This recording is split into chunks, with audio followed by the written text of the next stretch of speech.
السلام عليكم ورحمة الله وبركاته، وصبحكم الله بالخير جميعا. تدري أيها المبارك أن القرآن يربي صاحبه من حيث لا يشعر؟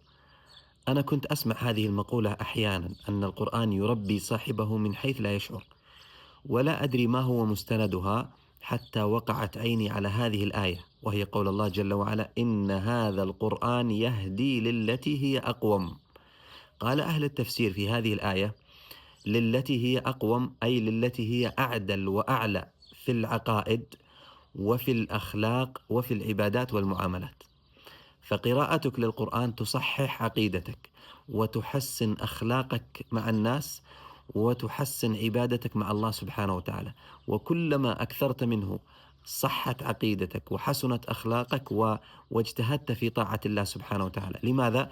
لأن القرآن هو يدلك، هو يهديك للتي هي أقوم وأفضل وأعدل في العقائد وفي الأخلاق وفي العبادات.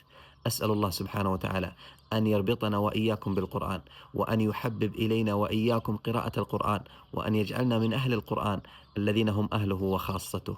والسلام عليكم.